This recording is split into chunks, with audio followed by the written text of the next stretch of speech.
Welcome back नाजरीन, वापस आ चुके हैं। आप देख रहे हैं programme lunch with Nabiha Khan के साथ।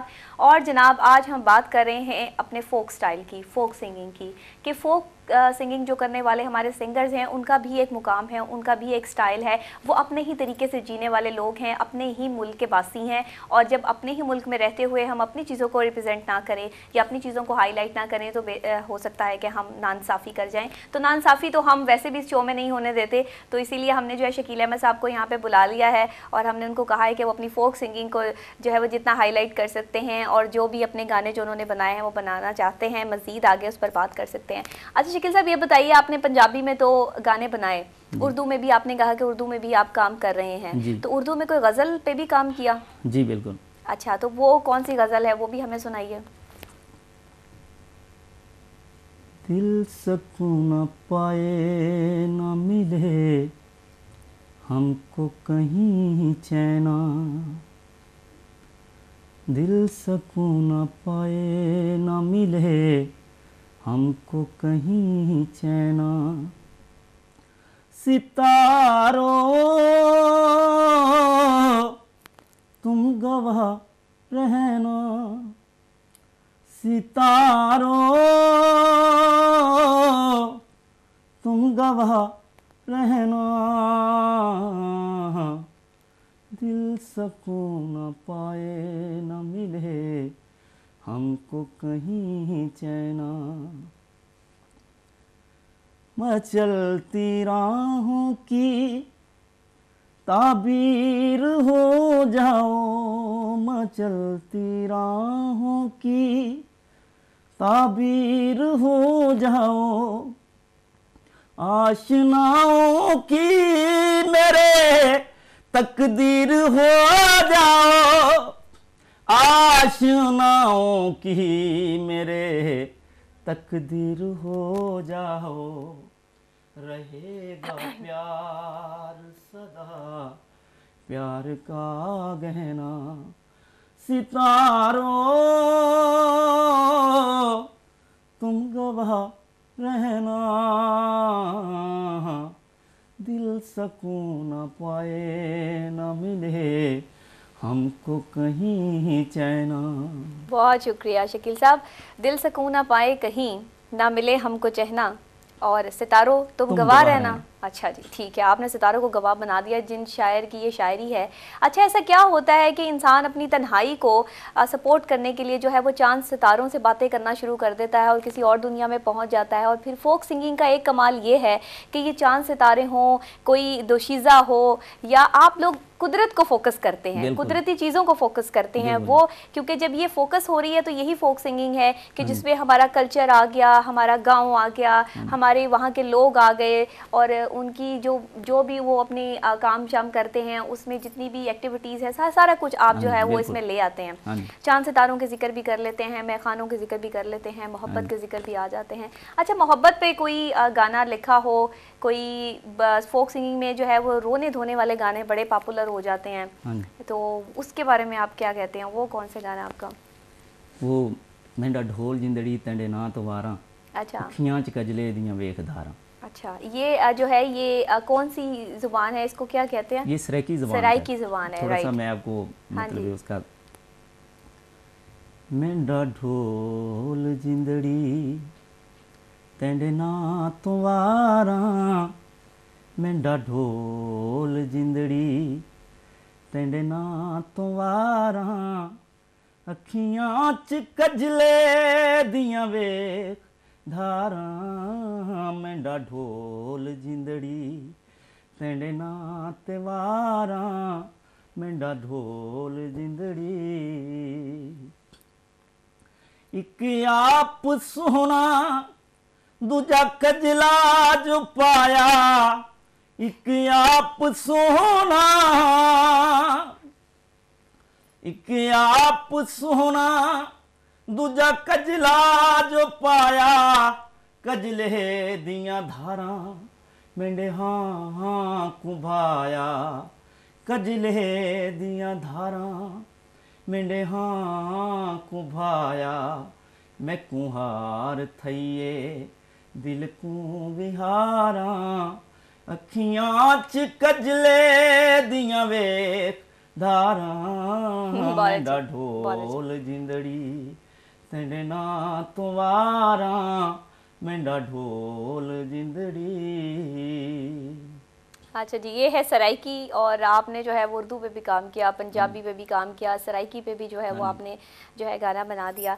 अच्छा, ऐसा है कि जिस तरह से आप ये काम कर रहे हैं और जिस तरीके से आप जो है चल रहे हैं, मुख्तलिफ स्टाइल जो है आपने अपनी सिंगिंग को दिए हैं, तो उसमें जो है बहुत कम वक्त में अगर आपकी सीडी रिलीज़ हो जाती है और हो चुकी है, अब अगर उसका आपको फीडबैक अच्छा आता है तो उसके फ़ौरन बाद ही दूसरा वीडियो भी एल्बम जो है वो रिलीज़ कर देंगे। अच्छा ठीक है, उस पर भी काम शुरू कर दिया अभी से? नहीं, अभी से काम तो नहीं हुआ, लेकिन जो फोक गाने हैं वो लिखे गए हैं। अच्छा, फोक गाने लिखे गए हैं, मतलब काम तो शुरू हो गया ना? ठीक है, मतलब आप कह रहे हैं कि आपके गाने कंप्लीट हैं, बस आपको गाने हैं, उनकी तर्जें बस। अच्छा, एक वन गो में रिकॉर्डिंग करवा देते हैं या तोड़ तोड़ के रिकॉर्डिंग करवाते हैं? नहीं, ये तो असल में गुलकार पे डिपेंड है, अगरचे उसका माइंड अच्छा है तो फिर तो वो एक ही शिफ्ट में करा लेगा। ठीक है, आप एक ही शिफ्ट में करवा लेते हैं? हाँ जी, वरना तो ऐसा भी होता है कि एक एक गाना जो है वो 5-5 घंटे में कंप्लीट होता है, कंप्लीट मुश्किल से होता है, और बार बार जो है बार आप एक गाना कितने जो है वो घंटों में गा लेते हैं? मैंने जब पहली दफ़ा केसर रिकॉर्ड कराई है, पहला गाना मेरा जो है 2 घंटे में रिकॉर्ड हुआ है। पहला गाना 2 घंटे में? हाँ जी, और बाकी जो है थे ना वो तो मैं कम से कम 5-5, 6-6 मिनट्स में जितना भी टाइम था वो उसमें कर गया। 5-5, 6-6 मिनट में आपने गाना रिकॉर्ड करवा दिया है?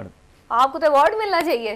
क्योंकि वो ये था कि मैं पहली दफ़ा मैच पे आया था। अच्छा, तो वो थोड़ा सा मुझे हिचकिचाहट महसूस हो रही थी, लेकिन यूं ही वो उतरी और मुझे पता चला कि यहाँ मुझे कुछ भी नहीं होता। अच्छा ठीक है, तो फिर मैंने वो उसी तरीके से। अच्छा, शुरू में बड़ा डिफरेंट लगा होगा, ये माइक है, कानों में जो है वो हेडफोन लगाना है, अपनी आवाज़ आपको आ रही है, खुद भी गा रहे हैं, परेशान हो गए होंगे कि ये क्या, ये शहर वाले क्या कर रहे हैं, ये किस तरह की चीज़ें मेरे सामने आ गई हैं? बहुत ज़्यादा मेरे दिल की धड़कन जो थी वो ऐसे ऐसे कर रही थी, और मैं दरूद शरीफ पढ़ रहा था, अल्लाह की पाक ज़ात को याद कर रहा, दरूद शरीफ पढ़ के मैं फिर उस काम को शुरू किया। मेरी वैसे भी आदत है अल्लाह के फजलो करम से, जब भी इधर भी मैं आया हूँ तो गेट के अंदर आते ही मैंने दरूद शरीफ पढ़ा है। मैंने आपको देख लिया था जब आप आए थे, तशरीफ लाए थे, तो आप जो है वो मुस्तकिल पढ़ाई कर रहे थे, और मैं ये सोच रही थी, मैंने कहा शायद आप बहुत टेंशन में हैं कि मेरा इंटरव्यू होगा, पता नहीं कैसे लोग होंगे, क्या पूछेंगे, क्या सवाल करेंगे, पता नहीं मुझ पर सवाल ना आते जाएं और मैं क्या जवाब दूंगा।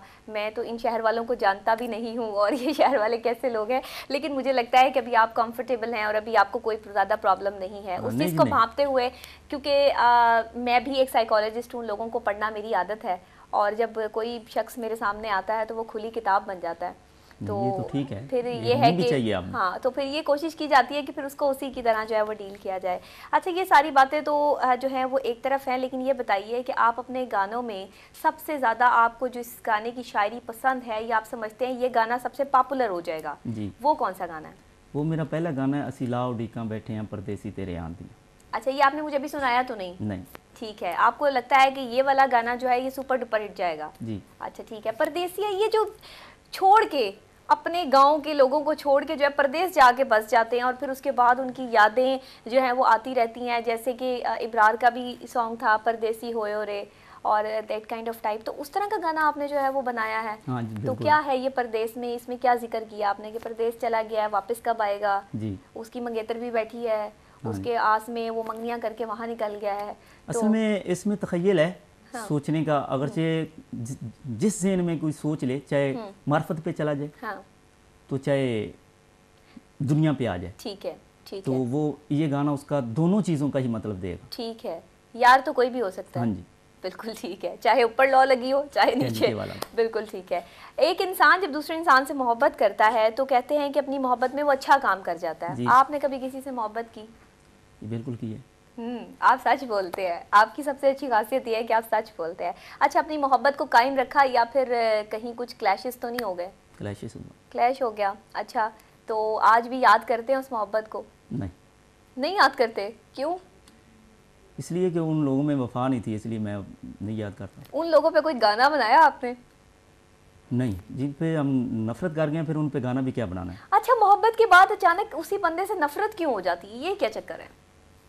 असल में वजह यह है कि मामलात को बरादरी लेवल पे इस तरह के होते हैं कि वो रस्म और रिवाज को हम लोग छोड़ नहीं सकते, सही सही। जिस वजह से वो चीज़ें मुकम्मल नहीं हो पाती। तो आपके साथ भी ऐसा ही कुछ ट्रेजेडी हुई कि जो है वो रस्म और रिवाज दरमियान में आ गए, या हाँ जी। ज़माना जालिम समाज लोग बीच में आ गए? बिल्कुल। तो आपको उनसे तो कोई शिकायत नहीं है जिनसे आप प्यार करते थे? नहीं, उनसे कोई शिकायत नहीं, क्योंकि उन्होंने मुझे अच्छा। मशवरा दे दिया था कि आप जो आगे कुछ करना चाहते हैं ना वो कर लें, मैं आपसे नहीं मिल सकता। अच्छा, ठीक है ठीक है। यानी उन्होंने आपसे कह दिया था कि वो आपसे आपके साथ कोई ताल्लुक नहीं रख सकते, हाँ जी। क्योंकि प्रॉब्लम उनकी तरफ से जो है वो आ रही है। अच्छा ठीक है। उसके बाद आपने कहा कि अब तुम जो मर्जी कर लो, तुम जहाँ जाओगी तुम्हें मेरी आवाज़ सुनाई देगी और मैं सिंगर बन जाऊँगा और जगह जगह मेरे पोस्टर लगे होंगे, और तुम जिस गली से गुजरोगी, जिस चौबारे से गुजरोगी, वहाँ पर जो है वो शकील अहमद का नाम होगा। मुझे लगता है ये मोहब्बत के चक्कर में हुआ है सब कुछ। नहीं, असल में ये नहीं हुआ। असल में मैं बोलता तो पहले भी था। वो एक दफ़ा हम किसी प्रोग्राम पे आए थे तो उन्होंने मुझे फरमाइश कर दी थी, खान साहब की गज़ल थी, अच्छा। पंजाबी थी। उसने कहा कि वो ज़रा सुना दें, तो मैं स्टेज पे बोल रहा था। अच्छा।